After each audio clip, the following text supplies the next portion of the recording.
ओम श्री राधे गोविंदाय नमः। आइए भगवत गीता के अध्याय 10 की ओर आगे बढ़ते हैं। श्री भगवान कहते हैं, हे वीर अर्जुन, मेरे परम वचन को फिर से सुनो, जिससे मैं तुम्हारे हित की कामना से कहूँगा, क्योंकि तुम मुझे अत्यंत प्रेम में रखते हो। मेरे प्रकट होने को न देवता जानते हैं, न ही महर्षि, क्योंकि मैं सभी प्रकार के देवताओं और महर्षियों का आदि, मध्य और अंत हूँ। भगवान यहाँ यह बता रहे हैं कि उनकी महिमा इतनी व्यापक है कि न देवता न महर्षि पूरी तरीके से उन्हें जान सकते हैं, क्योंकि वे संसार के सभी जीवों के आरंभ, मध्य और अंत तीनों का स्रोत है। इस श्लोक से हमें यह समझना चाहिए कि ईश्वर संसार के हर पक्ष में है, सबके जन्म में, जगत के लीला क्रियाओं में और अंततः सबके संहार में है। जो मनुष्य मुझे अजन्मा, अनादि और संपूर्ण लोकों का महान ईश्वर जानता है, अर्थात दृढ़ विश्वास से मानता है, वह संसार में दूसरों की भांति भ्रमित नहीं होता और सब पापों से मुक्त हो जाता है। ईश्वर अनादि है, जन्म मरण से परे है, संपूर्ण जगत का स्वामी है। इस ज्ञान से मोह और भ्रम समाप्त हो जाते हैं और मनुष्य पाप से मुक्ति पाता है। विश्वास, भक्ति और आत्मचिंतन इस दिशा में प्रमुख भूमिका निभाते हैं। प्रतिदिन सुबह या सोने से पहले 2 मिनट ध्यान करके इस श्लोक का स्मरण अवश्य करना चाहिए। मन ही मन दोहराना चाहिए कि ईश्वर अजन्मा है, अनादि है, सबका स्वामी है, मैं उसके हाथों में सुरक्षित हूँ। यह विचार धीरे धीरे मन को स्थिर और निर्भय बनाएगा। बुद्धि, ज्ञान और भ्रम से मुक्त होना, क्षमा, सत्य, दम अर्थात इंद्रियों का संयम, शम अर्थात मन की शांति, सुख और दुख, जन्म और मृत्यु, भय और निर्भयता, ये सब मुझसे ही उत्पन्न होते हैं। इस श्लोक में भगवान यह कह रहे हैं कि जीवन में जो भी श्रेष्ठ गुण हैं, सही निर्णय करने की शक्ति, सत्य को जानने का ज्ञान, मोह से ऊपर उठने की शक्ति, क्षमा और सहनशीलता, इंद्रियों का संयम, मन की शांति, ये सब मेरे ही अंश हैं। सिर्फ गुण ही नहीं, बल्कि जीवन की घटनाएं जैसे सुख, दुख, जन्म, मरण, भय, अभय, ये सभी मेरी ही लीला है। इसका अर्थ यह है, जो कुछ भी जीवन में अनुभव होता है, अच्छा, बुरा, आनंद, पीड़ा, उसका मूल स्रोत मैं ही हूं।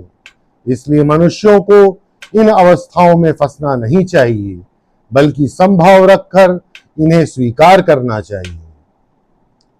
अहिंसा, समता, संतुष्टि, तप, दान, यश और अपयश, ये सब प्राणियों की विविध प्रवृत्तियां केवल मुझसे ही उत्पन्न होती हैं। भगवान कह रहे हैं, जो गुण, भाव, प्रवृत्तियां मनुष्यों और अन्य जीवों में प्रकट होती हैं, चाहे वे अच्छे हों या बुरे, उनसे कोई अलग थलग नहीं है। सब कुछ उसी की शक्ति से उत्पन्न हो रहा है। यह विचार मैं और मेरा कार्य में विभाजन को मिटाता है और यह समझ देता है कि हम जिन गुणों को अपना मानते हैं, वे वास्तव में ब्रह्म की ही विभूतियां हैं। इससे अहंकार कम होता है, क्योंकि हम जानने लगते हैं ये गुण हम स्वयं नहीं हैं, बल्कि भगवान की देन है। यह श्लोक हमें प्रेरणा देता है कि गुण भावों को पहचानो, लेकिन उसमें फंसे ना रहो, और उनकी उत्पत्ति और नियंत्रण ईश्वर के हाथ में है, ऐसा जानना चाहिए। 7 महर्षि, उनसे पहले 4 सनक आदि महान ऋषि और 14 मनु, ये सभी मेरी इच्छा से, मेरे मानस से पैदा हुए हैं, जिनसे संसार की ये संपूर्ण प्रजा उत्पन्न हुई है। भगवत गीता और पुराणों में सबसे प्रचलित सप्त ऋषि माने जाते हैं। अत्रि ऋषि, भरद्वाज ऋषि, गौतम ऋषि, जमदग्नि ऋषि, कश्यप ऋषि, वशिष्ठ ऋषि, विश्वामित्र ऋषि, ये सभी ब्रह्मा की मानस संतान माने जाते हैं। इन्होंने वेदों का ज्ञान सुरक्षित रखा और धर्म, समाज और संस्कृति को व्यवस्थित किया। ज्योतिष में भी सप्तऋषियों का महत्व है। आकाश में जो सप्तऋषि तारामंडल है वह इन्हीं 7 महर्षियों का प्रतीक माना जाता है। 4 सनकादिक ऋषि कौन हैं? पहले सनक, ये सबसे बड़े भाई माने जाते हैं, ज्ञान योग के मार्गदर्शक, संसार से संपूर्ण वैराग्य का आदर्श धारण करने वाले। दूसरे सनंदन, भक्ति और ध्यान में विशेष, वेदांत और योग के रहस्यों को समझने वाले। तीसरे सनातन, सनातन धर्म के गहरे दार्शनिक अर्थ को प्रतिपादित करने वाले। उन्होंने जीवन के शाश्वत सत्य पर बहुत उपदेश दिए हैं। चौथे सनत कुमार, चारों में सबसे प्रसिद्ध। छांदोग्य उपनिषद में वर्णित है कि उन्होंने नारद जी को भूमा विद्या अर्थात परम ज्ञान का उपदेश दिया था। इन्हें कुमार ब्रह्मचारी भी कहा जाता है क्योंकि जन्म से ही इनका मन वैराग्य में स्थित रहा और इन्होंने विवाह नहीं किया। ये चारों नित्य कुमार कहलाते हैं, यानी हमेशा बालक जैसे दिखते हैं। इनका पूरा जीवन ज्ञान, ध्यान और वैराग्य में बीता है। इन्होंने संसार की रचना और विस्तार में रुचि नहीं ली थी, इसलिए इन्होंने सृष्टि के विस्तार का काम नहीं किया और तप में लगे रह गए। ये भगवान विष्णु के अनन्य भक्त हैं और इन्होंने ही विष्णु के कुमार संप्रदाय की स्थापना की है। श्री भगवान गीता में बता रहे हैं, ये चारों ऋषि मेरी मानस षष्ठी अर्थात चेतना भाव से उत्पन्न हैं। इनकी विशेषता ये है कि ये संसार में रहते हुए भी आसक्त नहीं होते, केवल आत्मज्ञान में स्थिर रहते हैं। यह हमें यह शिक्षा देते हैं कि भले ही हम संसार में रहें, लेकिन मन को ईश्वर में स्थिर रख सकते हैं और वैराग्यपूर्ण जीवन जी सकते हैं। मनु वे आदि पुरुष हैं जिनसे प्रत्येक मनवंतर समय चक्र में मानव जाति की सृष्टि और व्यवस्था होती है। आगे श्री भगवान कहते हैं, जो व्यक्ति सत्यतः पूरी तरह मेरी विभूतियों और मेरा योग जानता है, वह आकंपिक योग द्वारा मुझसे युक्त हो जाता है। इसमें कोई संशय नहीं है। मैं ही सबकी उत्पत्ति का स्रोत हूं, मुझसे ही सब कुछ चलता है। इसे जानकर जो शुभ चित्त बुद्धिमान लोग हैं, समर्पित भाव से मेरी भक्ति करते हैं। भगवान यहाँ यह कह रहे हैं कि सृष्टि, जीवन और जगत की सभी चीजें उनकी इच्छा और शक्ति से उत्पन्न हुई हैं। न केवल उत्पत्ति बल्कि सृष्टि का संचालन, नियम, विधि आदि सब कुछ उन्हीं की शक्ति से हो रहा है। जब कोई व्यक्ति इस सत्य को अपने हृदय मन में स्थिर कर लेता है कि ईश्वर ही सब कुछ है और सब कुछ उसी से प्रारंभ होता है, तो ऐसे ज्ञानी उस ईश्वर की पूजा, सेवा और भक्ति बड़े भाव से करते हैं। यह भक्ति सिर्फ बाहरी कर्म नहीं होता, बल्कि आंतरिक समर्पण और श्रद्धा से होता है। आगे श्री भगवान कहते हैं, मेरे में मन लगाने वाले, मेरे में प्राण लगाने वाले अर्थात मेरे परायण भक्त परस्पर मेरे विषय में चर्चा करते हैं और नित्य मेरा कीर्तन और कथन करते हैं। वे प्रसन्न होते हैं और आनंद में मग्न रहते हैं। उन लोगों को जो सदा मुझ में लगे रहते हैं, जो मेरा प्रेम पूर्वक भजन करते हैं, उन्हें मैं बुद्धि योग प्रदान करता हूँ, जिससे वे मुझ तक पहुंच जाते हैं। उन भक्तों पर अनुकंपा करने के लिए मैं उनके अज्ञानजन्य अंधकार को अपने आत्मभाव में स्थित करके तेजस्वी ज्ञान दीपक से नष्ट कर देता हूँ। भगवान ये कह रहे हैं, जो लोग प्रेम पूर्वक भक्ति करते हैं, उनके मन के अज्ञान का अंधकार मैं स्वयं मिटा देता हूँ। यह ज्ञान दीप केवल बौद्धिक जानकारी नहीं है, बल्कि वह दिव्य अंतर्दृष्टि है जिससे साधक को आत्म साक्षात्कार होता है। मैं ही सभी प्राणियों का सदा भोक्ता अर्थात संपूर्ण अनुभव करने वाला, कर्ता अर्थात सभी कार्यों का करने वाला, आधार अर्थात सबकी स्थिरता का स्रोत हूं। संपूर्ण संसार मुझ में ही विद्यमान है। आगे अर्जुन ने कहा, हे कृष्ण, आप परम ब्रह्म हैं, परम धाम हैं, पवित्रतम हैं, परमेश्वर हैं, शाश्वत पुरुष हैं, दिव्य हैं, आदिदेव हैं, अजन्मा हैं और सर्वव्यापक हैं।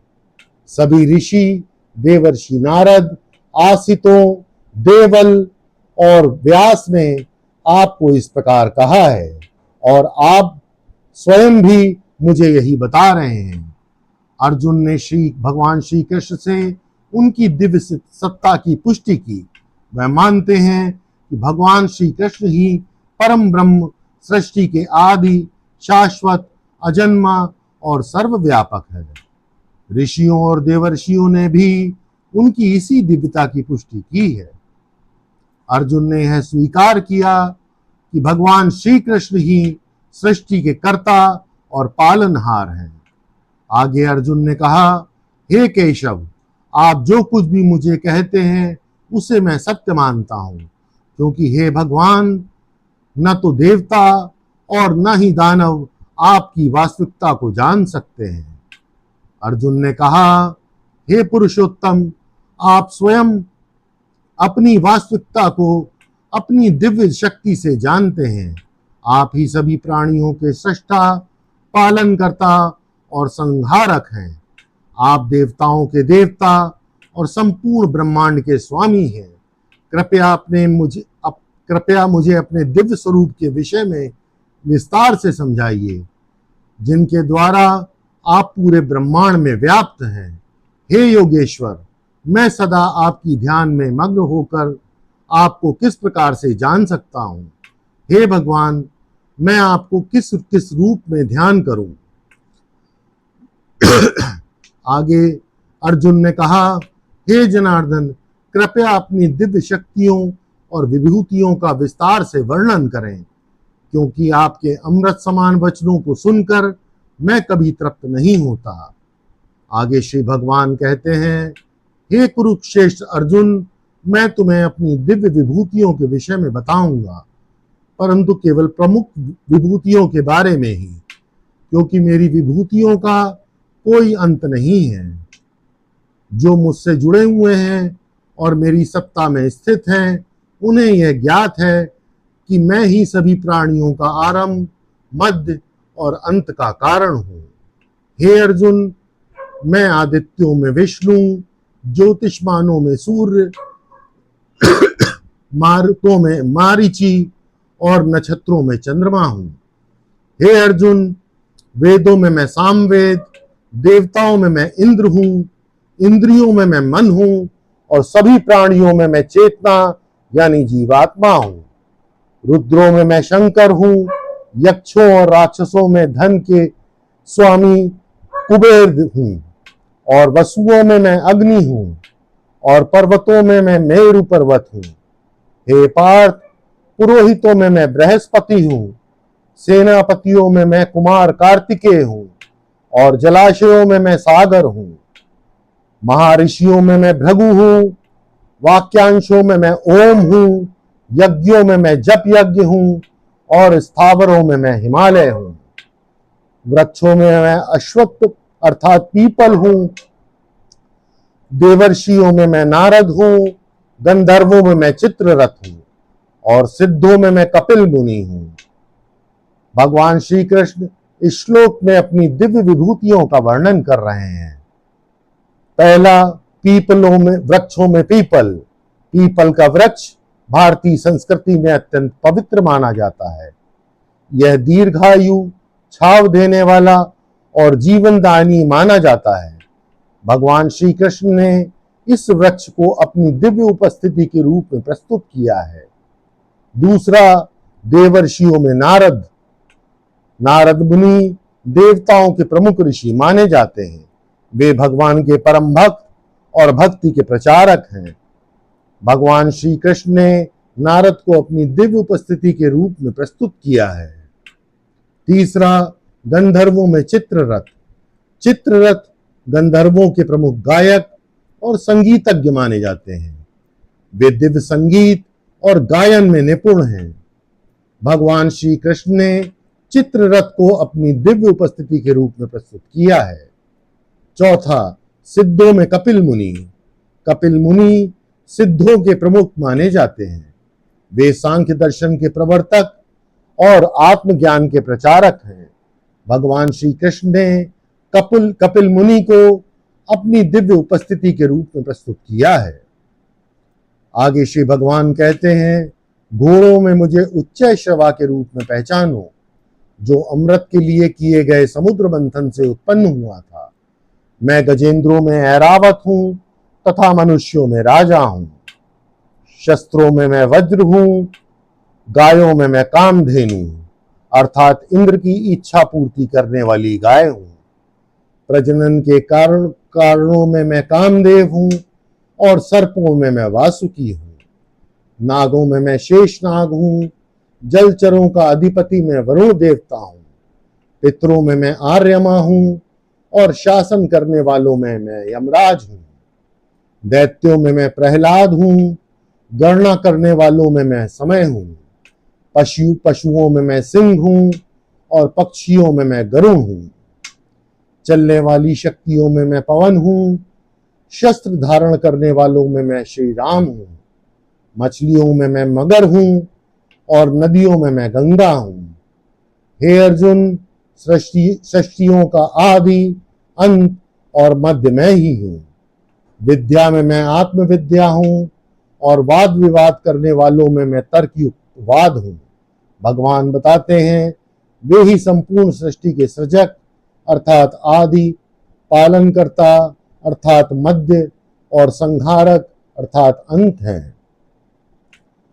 इसका अर्थ यह है कि जो कुछ भी इस संसार में होता है वह सब भगवान की लीला और नियंत्रण में है। वे विद्याओं में आत्मविद्या है। बहुत प्रकार की विद्या होती है, लौकिक, भौतिक, कला इत्यादि, परंतु आत्मविद्या अर्थात आध्यात्म विद्या सर्वोत्तम है, क्योंकि यह हमें आत्मा और परमात्मा का ज्ञान देती है और मोक्ष की ओर ले जाती है। भगवान कहते हैं कि मैं स्वयं इस सर्वोच्च विद्या के रूप में हूं। वे वाद विवाद में सत्यवाद हैं। वाद का अर्थ है चर्चा। लोग तर्क वितर्क करते हैं, परंतु सभी वाद सत्य नहीं होते। भगवान कहते हैं, मैं सत्य और धर्म पर आधारित तर्क हूं। वह तर्क जो ज्ञान बढ़ाए और समाधान दे, न कि केवल विवाद पैदा करे।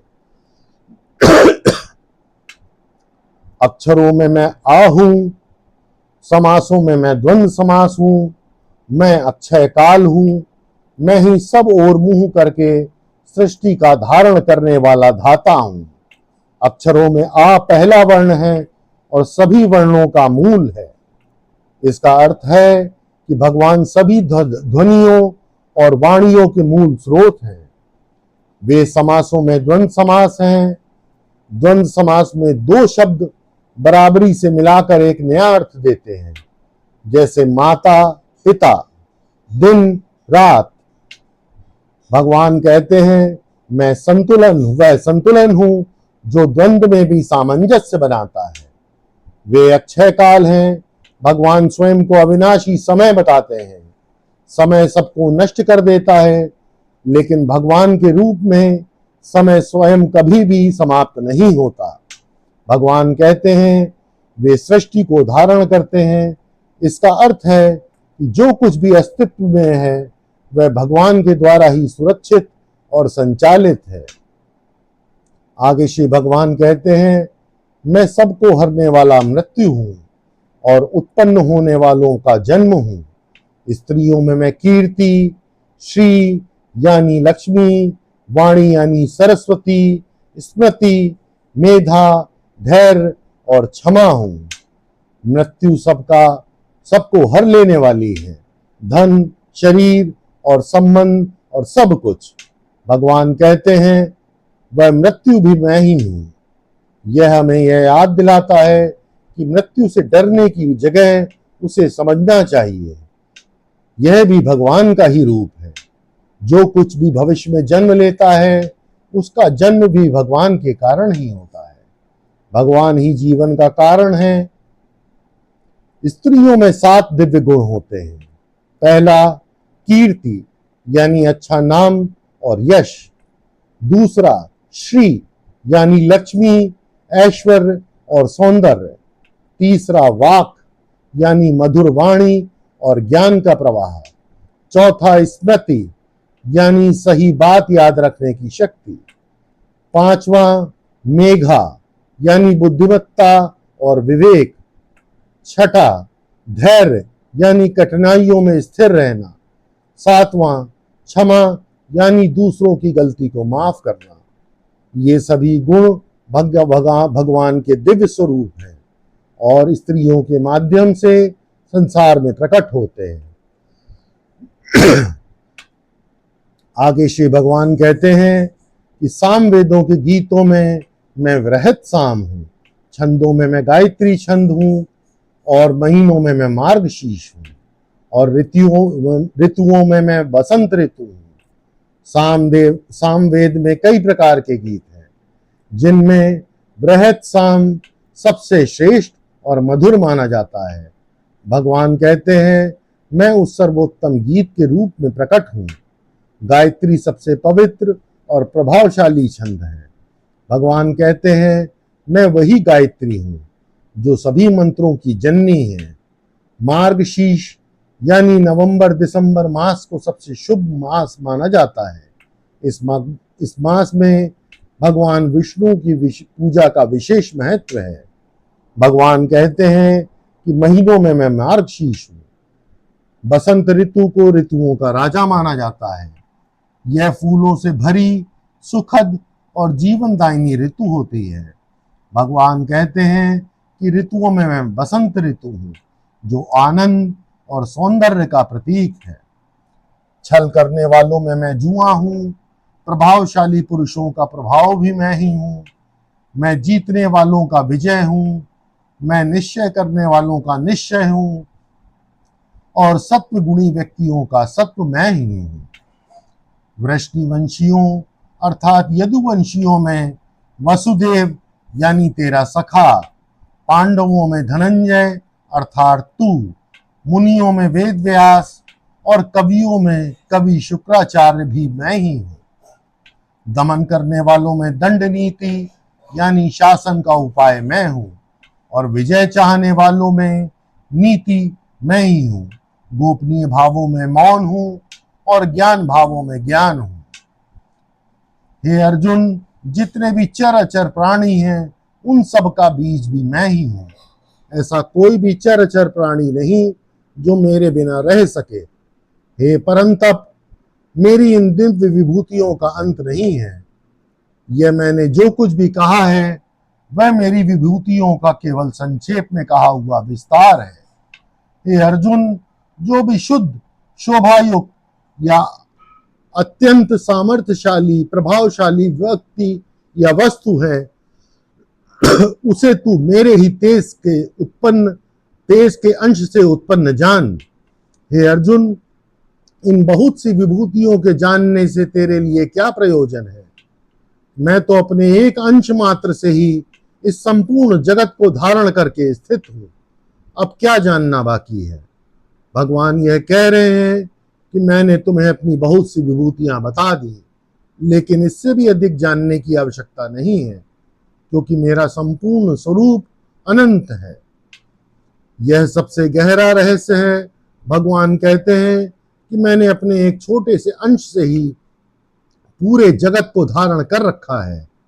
संपूर्ण ब्रह्मांड, ग्रह, नक्षत्र, प्राणी, देवता सब केवल भगवान के ही एक अंश से चल रहे हैं। उनका पूर्ण स्वरूप इससे भी असीम, अनंत और अगम्य है। भगवान अर्जुन को समझा रहे हैं केवल विभूतियों जानने के लिए मत रुको, उनके पीछे जो एक परम कारण है, जो यह सब धारण करता है, उसी में मन लगाओ। यही भक्ति का सार है, भगवान को सर्वाधार मानकर उनके शरणागत होना। इसी के साथ 10वां अध्याय समाप्त होता है। ओम श्री राधे गोविंदाय नमः। ओम पूर्णमदः पूर्णमिदं पूर्णात् पूर्णमुदच्यते पूर्णस्य पूर्णमादाय पूर्णमेवावशिष्यते। ओम शांति शांति शांति।